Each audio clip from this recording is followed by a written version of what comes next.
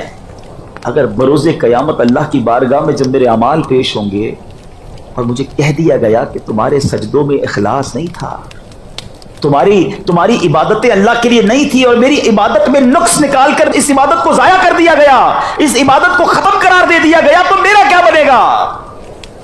اے میرے بیچ اسلامی بھائی، یہ وہ لوگ تھے کہ جن کی نیکیاں بے شمار ہیں مگر پھر بھی آنسو بہتے ہیں، اور ہم ہیں کہ ہمارے گناہ اتنے ہیں کہ گناہ یاد بھی نہیں ہے، انبار ہے گناہوں کا، مگر پھر بھی فکر آخرت نہیں، پھر بھی آخرت کا خوف نہیں ہے، پھر بھی اس کی تیاری کا ہمیں ذہن نہیں ہے۔ یہ لوگ ہر معاملے میں آخرت کا پہلو تلاش کرتے۔ ہم قبرستان میں بھی بیٹھے ہوں تو ہمیں جناب وہاں بھی لوگ گپے مار رہے ہوتے ہیں، ارے حالانکہ تمہارے سامنے مردے کو قبر میں اتارا جا رہا ہے، تم کاندھا دے رہے ہو کسی کو، اپنے عزیز کی آنکھیں بند کر رہے ہو، کفن میں لوگ کہتے ہیں منہ چھپا دو، ایسا کرو منہ چھپا دو، ختم ہو گیا، سب نے دیدار کر لیا۔ اچھا جناب سلیبیں رکھ دی گئیں، اپنے کہتے ہیں دیکھو وہاں ایک سوراخ بچ گیا ہے، ادھر بھی ایک پتھر اٹکا دو، کوئی روشنی، کوئی ایک چھوٹا سا سرا بھی نہیں چھوڑتے۔ کبھی اس وقت یہ خیال آتا ہے کہ یہ سب میرے ساتھ بھی ہونا ہے؟ اور اچانک ہونا ہے. مگر وہاں قبرستان میں بھی ہم نے دیکھا کہ لوگ مذاق کر رہے ہوتے ہیں, ٹیلی فون پہ لگے ہوتے ہیں. پہلے کے زمانے میں پایا جاتا ہے کہ جب جنازہ ہوتا تھا نا تو اس بندے کو تلاش کرنا مشکل ہو جاتا تھا کہ اس میت کا عزیز کون ہے, کیونکہ سارے ہی رو رہے ہوتے تھے. اس لیے نہیں کہ ان کو میت سے بڑا پیار تھا, ان سب کو اپنا جنازہ یاد آتا تھا. وہ سب یہ روتے تھے کہ آج اس کی باری ہے, کل میری باری ہے. حضرت حسن بصری رحمت اللہ تعالی کا یہ واقعہ کتنا بڑا درس ہے کہ آپ حضرت حبیب عجمی کے اس دریا پار کرنے سے سوچ رہے ہیں کہ یہ دریا پار کر گئے, کل لوگ پل صراط بھی پار کر جائیں گے, میں اکیلا رہ گیا تو میرا کیا بنے گا. اللہ اکبر. سیدنا حسن بصری رحمت اللہ تعالی پھر عاجزی کرتے ہوئے مزید پتہ ہے کیا کہتے ہیں؟ کہتے ہیں افسوس لوگوں نے میرے علم سے فائدہ اٹھایا لیکن میں اپنے لیے کچھ نہ کر سکا. حبیب عجمی رحمت اللہ تعالی سے آپ نے پوچھا کہ اے حبیب عجمی تمہیں یہ مرتبہ کیسے ملا؟ وہ کہتے ہیں حضور میں اپنے دل کی اصلاح کرتا رہتا ہوں, میں دل کو صاف کرتا رہتا ہوں. اللہ اکبر. پھر آپ کہتے ہیں افسوس لوگوں نے میرے علم سے فائدہ اٹھایا, میں کچھ نہ کر سکا. یہ بھی عاجزی کا انداز ہے, یہ بھی اللہ والوں کا انداز ہے. آج ہم جیسے لوگ کرتے کچھ نہیں اور باتیں بڑی بڑی, ان کی نیکیوں کے انبار ہیں مگر اپنے آپ کو عاجز گناہگار کہا کرتے. اور یہاں ایک اور بات سیکھنے کو ملی کہ دل صاف ہونا, اللہ اکبر, پھر راہیں کھل جاتی ہیں, پھر نور داخل ہوتا ہے, پھر عبادت کی لذت نصیب ہوتی ہے. ہمارا ایک پرابلم بھی ہے میٹھے اسلامی بھائیوں, ہم لوگوں کے سامنے بڑے نیک نظر آتے ہیں, ہمارا چہرہ, ہمارا امامہ, ہمارا لباس لوگ بڑا نیک سمجھتے ہیں, مگر ہمارے دل کا حال ہمیں پتہ ہونا چاہیے. اور ہمیں اس بات سے ہمیشہ ڈرتے رہنا چاہیے کہ میں سب سے برا ہوں نگاہ کرم ہو, کیونکہ اگر بندہ سیٹسفیکشن والی جگہ پر آ جاتا ہے, کہتے ہیں نا بندے کا زوال ہی اس وقت شروع ہوتا ہے جب وہ اپنے آپ کو نیک سمجھنے لگتا ہے. نہیں میرے بیچ اسلامی بھائی, کبھی اس بات پر ہمیں سیٹسفائی مطمئن نہیں ہونا ہے. خوف خدا اللہ کرے کہ ان بزرگوں کے صدقے ہمیں نصیب ہوتا ہے, اور اللہ کرے کہ ہم حقیقی معنوں میں اپنے دل کی اصلاح کرنے والے بن جائیں. تو میں عرض یہ کر رہا تھا کہ دل جو ہے نا یہ ایک برتن کی مانند ہے, ٹھیک ہے. برتن میں اگر گندگی بھی ڈالیں اور ساتھ دودھ بھی ڈالتے رہیں تو دودھ کیا ہوگا؟ گندا ہو جائے گا. ہم اس دودھ کو استعمال نہیں کریں گے کیونکہ دودھ میں گندگی بھی ساتھ شامل ہے.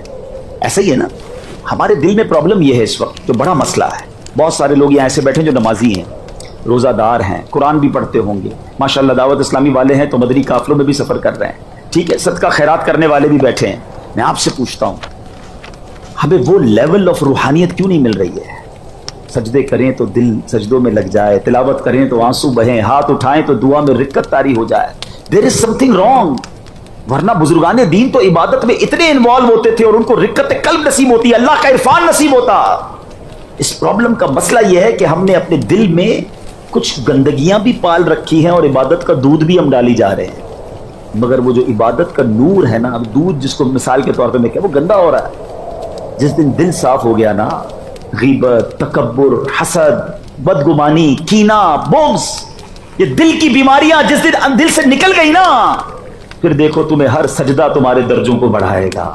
پھر تلاوت کرو گے تو قرآن بند کرنے کو جی نہیں چاہے گا.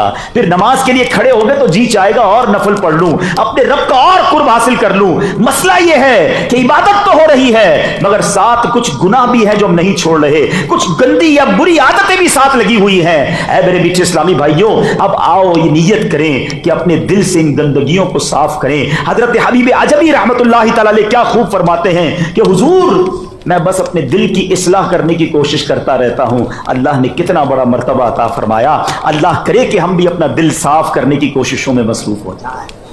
حضرت حسن بصری رحمت اللہ تعالی عاجزی کیسی کر رہے ہیں کہ میں پیچھے رہ گیا, حالانکہ آپ ایسے صاحب کرامت بزرگ ہیں کہ ایک مرتبہ سفر حج میں آپ نے اپنے ساتھیوں کو کھجوریں تقسیم کی, اور جب ان دوستوں نے کھجوریں کھا کر دیکھا تو ان کھجوروں میں جو گٹھلیاں تھیں وہ سونے کی تھی. ایک روز آپ کو دیکھا گیا کہ آپ نماز پڑھنے کے لیے پانی پر جائے نماز بچھائے نماز ادا کر رہے ہیں. بے شمار کرامتیں ہیں مگر پھر بھی عاجزی ہے. ہم اندر سے خالی ہیں مگر پھر بھی عاجزی نہیں, پھر بھی اپنے آپ کو کچھ سمجھنے لگ جاتے ہیں. ایک حج کر لیں تو جناب حاجی بن جاتے ہیں, نمازیں پڑھیں تو لوگوں کو بتاتے پھرتے ہیں کہ میں 5 وقت نماز پڑھتا ہوں, حالانکہ ہماری نمازوں کا, ہماری عبادتوں کا حال کیا ہے وہ ہمیں معلوم ہے. میرے میٹھے اسلامی بھائیوں, بزرگان دین کی سیرت سے مجھے اور آپ کو سیکھنا ہے کہ ہمیں اپنے آپ میں جب تک شرمندگی نہیں ہوگی نا, جب تک یہ خوف نہیں ہوگا کہ اللہ جو ٹوٹی پوٹی عبادتیں کر رہا ہوں وہ تو نہیں قبول کرنی ہے، میرے پاس تو کچھ نہیں ہے، اور اپنے گناہوں پر شرمندہ ہونا ہے۔ اللہ اکبر۔ امیر اہل سنت اپنے کلاموں کے ذریعے، اپنے بیانات کے ذریعے، مدنی مذاکروں کے ذریعے یہ سوچ ہمارے اندر منتقل کرنے کی کوشش کرتے ہیں کہ دیکھو اگر نیکی کر بھی لی ہے تو اپنے آپ کی گناہ ضرور یاد رکھنا، اور یہ نیکیاں ناقص ہیں، اس پر اللہ کی بارگاہ میں بار بار توبہ کرتے رہنا۔ کیا خوبصورت التجا، کس پیارے انداز میں امیر اہل سنت اللہ کی بارگاہ میں پیش کرتے ہیں۔ آپ لکھتے ہیں اشعار کے اندر، عمر بدیوں میں ساری گزاری، ہائے پھر بھی نہیں شرم ساری، عمر بدیوں میں ساری گزاری، آئے پھر بھی نہیں شرم ساری، بخش محبوب کا واسطہ ہے یا خدا تجھ سے میری دعا ہے، ہوں بظاہر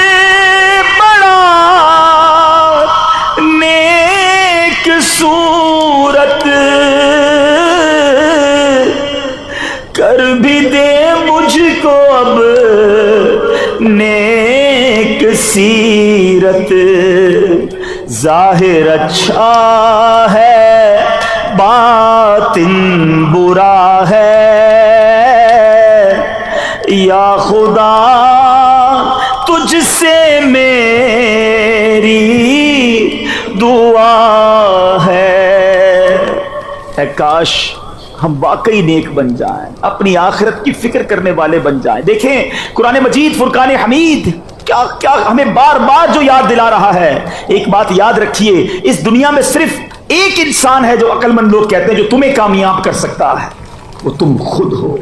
جب ہم اپنی اصلاح کی کوشش کریں گے تو ہی ہم اصلاح پا سکیں گے۔ قرآن کہتا ہے پارہ 30 سورہ شمس آیت نمبر 9 اور 10 میں ارشاد ہوتا ہے، قد افلح من زکاہا وقد خواب من دساہا۔ ترجمہ کنز ایمان، بے شک مراد کو پہنچا جس نے اسے یعنی نفس کو ستھرا کیا، اور نامراد ہوا جس نے اپنے نفس کو گناہوں میں چھپایا۔ ہمیں اپنی اصلاح کے لیے کوشش کرنی ہوگی، کوئی اور آ کے ہمیں نہیں بدلے گا، ہمیں خود یہ ارادہ کرنا ہوگا کہ بس بہت ہو گیا۔ کب تک اللہ کو ناراض کرتا رہوں گا، کب تک اس کی نافرمانی کرتا رہوں گا؟ اے میرے میٹھے اسلامی بھائیوں، یاد رکھیے نجات کا دار و مدار شہرت پر نہیں ہے، نجات کا دار و مدار عزت پر نہیں ہے، نجات کا دار و مدار مال و دولت عیش و عشرت پر نہیں ہے، نجات کا دار و مدار اونچے منصب پر نہیں ہے، نجات کے لیے صرف علم حاصل کرنا کافی نہیں ہے۔ آخرت میں نجات کے لیے اپنی اصلاح کرنا بھی ضروری ہے۔ جو اپنی اصلاح کرنے میں کامیاب رہا انشاءاللہ اللہ پاک کی رحمت اور اس کے پیارے حبیب علیہ الصلوۃ والسلام کی شفاعت سے جنت کا حقدار ہوگا، اور مگر جو اس دنیا میں خود کو راہ ہدایت پر نہ لا سکا وہ آخرت میں بھی محروم اور نامراد ہی رہے گا۔ اے میرے میٹھے اور پیارے اسلامی بھائیوں، قرآن گویا ہمیں جھنجھوڑ رہا ہے، ہمیں بتا رہا ہے کہ ہمیں زندگی کو کیسے گزارنا ہے۔ سورہ بقرہ پہلے پارے کی آیت نمبر 44 میں کیا ارشاد ربانی ہوتا ہے؟ بسم اللہ الرحمن الرحیم، اتأمرون الناس بالبر وتنسون انفسکم وانتم تتلون الکتاب افلا تعقلون۔ ترجمہ کنز ایمان، کیا لوگوں کو بھلائی کا حکم دیتے ہو اور اپنی جانوں کو بھولتے ہو حالانکہ تم کتاب پڑھتے ہو؟ تو کیا تمہیں عقل نہیں؟ کچھ لوگ ایسے بھی ہوتے ہیں جو دوسروں کو بھلائی کا حکم دے رہے ہیں۔ یہ آیت گویا ہمیں جھنجھوڑ رہی ہے کہ لوگوں کو تو بھلائی کا حکم دیتے اور اپنے آپ کو بھول جاتے ہیں، تمہیں عقل نہیں۔ اے میرے بیچے اسلامی بھائیوں، قرآن پاک کی سورہ عصر میں اللہ ارشاد فرماتا ہے، یہاں ایک شیطان کا وار بھی ہوتا ہے۔ جب اس طرح کی بات کی جائے تو لوگ کہتے ہیں بس ٹھیک ہے بھائی، جب تک اپنی اصلاح نہیں کر لیں گے دوسروں کو اصلاح کی کوشش نہیں کریں گے۔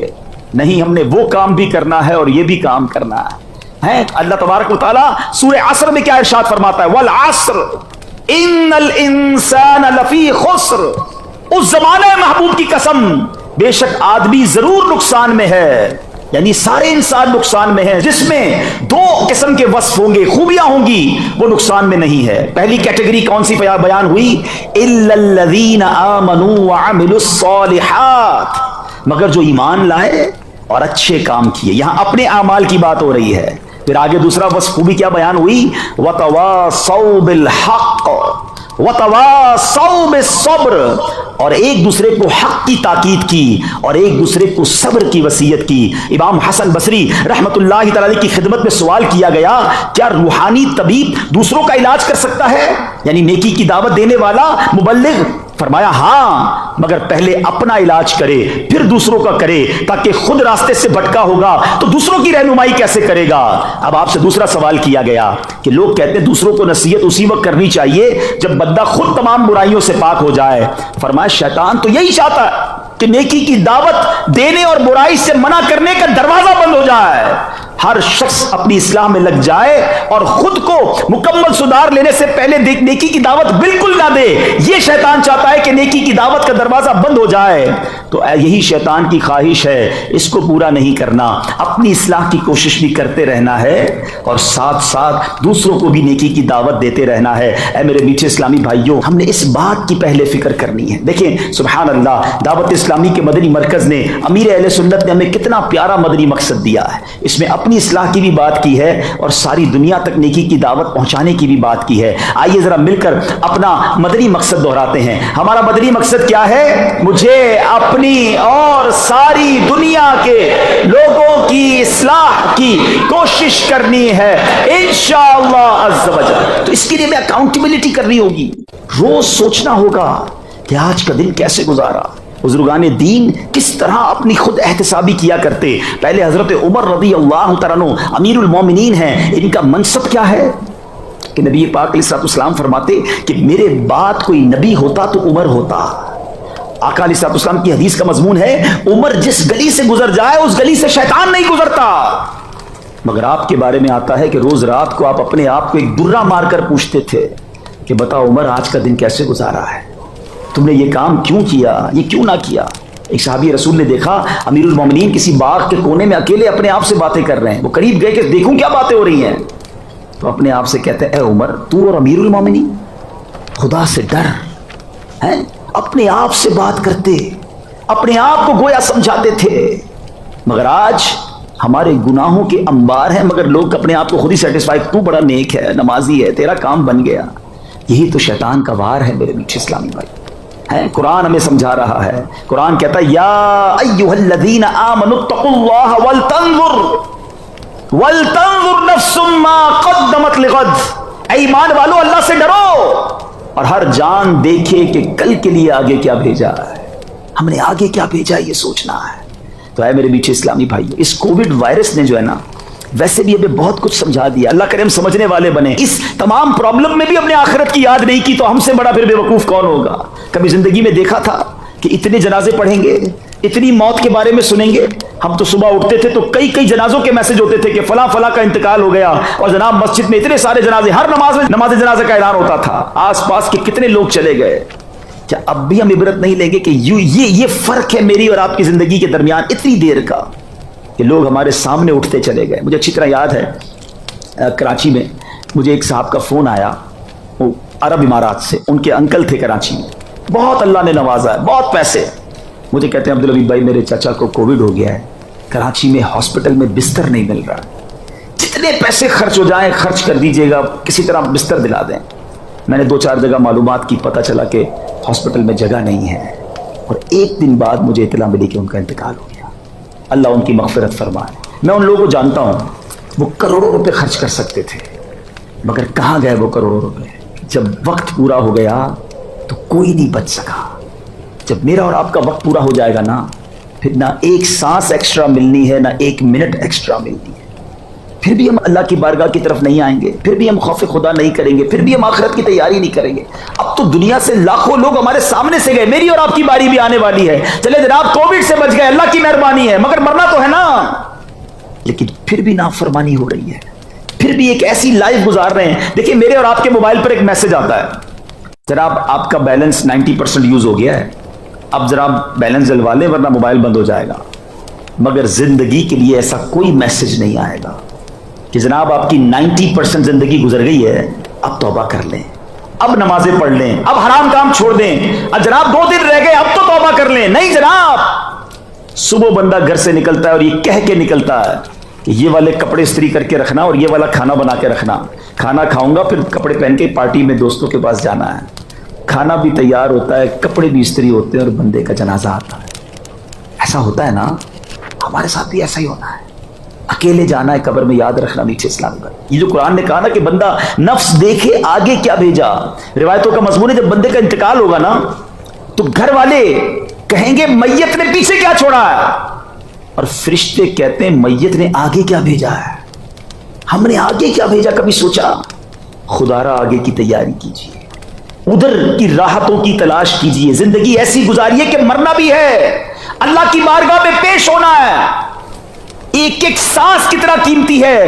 اب تو ہمیں کرونا وائرس نے سکھا دیا. پوچھو اس سے جو کرونا وائرس کے مرض سے نکلا ہے, وہ کہتا تھا ساری جائیداد لے لو, سب لے لو, بس سانسیں آ جائیں. پھیپڑے تھک گئے تھے مگر سانس نہیں آتی تھی. یہ کتنی بڑی نعمت ہے سانس. آپ نے وہ سوشل میڈیا کی پوسٹ پڑھی ہوگی کہ ایک صاحب تھے کسی ملک میں, ان کو آکسیجن کا پرابلم ہوا.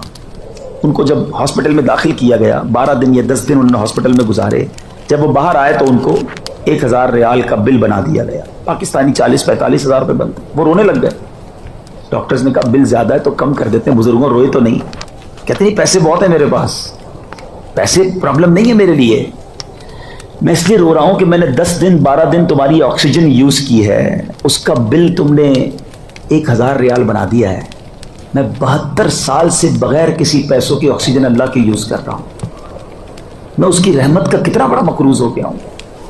میں نے تو اس کا شکر ادا نہیں کیا. بتاؤ نا, اتنی دیر سے آپ بیٹھے ہو فیضان مدینہ میں, کتنی سانسیں لے چکے ہیں, کتنی سانسیں نکل گئی ہیں, پتہ بھی نہیں چلا. کبھی اس آکسیجن کا پلانٹ دیکھا ہے؟ اس ہوا سے آکسیجن کو ایکسٹریکٹ کرنا, کاربن ڈائی آکسائڈ کو واپس باہر نکالنا, یہ پورا پلانٹ لگتا ہے. اللہ پاک نے یہ پلانٹ ہم سب کے اندر امپلانٹ کر دیا ہے. یہ ناک کے اندر جو چھوٹے چھوٹے بال ہیں نا, سائنسدان کہتے ہیں ڈسٹ روکنے کا, فلٹر کا کام کرتے ہیں. اندر ہوا کلیئر جاتی ہے, ود ان اے سیکنڈز جسم کے اندر وہ سسٹم موجود ہے جو نارمل ایئر کو لیتا ہے, آکسیجن کو اندر رکھ لیتا ہے, کاربن ڈائی آکسائڈ باہر نکال دیتا ہے. فَبِأَيِّ آلَاءِ رَبِّكُمَا تُكَذِّبَانِ. پھر بھی ہم ہیں کہ نہ شکوے ختم ہوتے ہیں, نہ شکایتیں ختم ہوتی ہیں, نہ نافرمانیاں ختم ہوتی ہیں. کوئی ایسے کریم رب کو بھی ناراض کرتا ہے, ایسے کریم رب کی بھی کوئی نافرمانی کرتا ہے. اور یقین کریں میٹھے اسلامی بھائی, نافرمانی کے باوجود وہ اتنا دے رہا ہے تو جو فرما بردار ہو جائے گا اس کے تو وارے نیارے ہو جائیں گے نا. اس پر تو کیسے کرم کے دروازے کھلیں گے, اس پر کیسی رحمت کے دروازے کھلیں گے. لوگ ملتے کہتے میرے سارے کام ہی ٹیڑھے ہیں, گھر میں پرابلم, کاروبار میں پرابلم, صحت ٹھیک نہیں ہے, معاملات الجھے ہوئے ہیں. میرا ان سے یہی کہنا ہے کہ بھائی جو خوشیاں دینے والا ہے تم نے اسی کو تو ناراض کیا ہے, جو نعمتیں دینے والا ہے وہی تم سے ناراض ہے. کسر کون سی چھوڑی ہم نے اپنے رب کو ناراض کرنے میں. تو اے میرے میٹھے اسلامی بھائیوں, آئیے ہم یہ نیت کر کے جائیں کہ ہم نے بدلنا ہے, ہم نے انشاءاللہ نیکی کے راستے کی طرف آنا ہے. مجھے بتانے کی ضرورت نہیں ہے کہ ہم میں سے کس کے اندر کون سی برائی, ہم سب جانتے ہیں, ہر بندے کو پتا ہے کہ کیا کیا غلط کر رہا ہوں, کیا غلط دیکھ رہا ہوں, کیا غلط سن رہا ہوں, کیا غلط کھا رہا ہوں, کمائی میں کیا گڑبڑ ہے. پلیز بہت ہو گیا, اب ہمت کیجئے. قرآن پکار رہا ہے, قد افلح من تزکا, بے شک مراد کو پہنچا جو ستھرا ہوا. آئیے اب بہت گندگی والی زندگی گزار لی, توبہ کر لیں. اور توبہ سبحان اللہ اتنا کریم بھی. دیکھو دنیا میں ہم کسی کو ایک بار ستائیں نا, کسی کی ایک بار نہ مانے, 2 بار نہ مانے, 3 بار نہ مانے تو پھر تو منہ بھی نہیں دیکھنا پسند کر. ہم اپنے دوستوں سے دور ہو جاتے ہیں کہ جتنی بار بولو مانتا تو ہے نہیں. مگر میرے رب کی شان دیکھیں کہ 70 سال تک کوئی گناہ کرتا رہے, اس کی نافرمانی کرتا رہے, ایک بار سچی توبہ کرے میرا مالک سارے گناہ معاف فرما دیتا.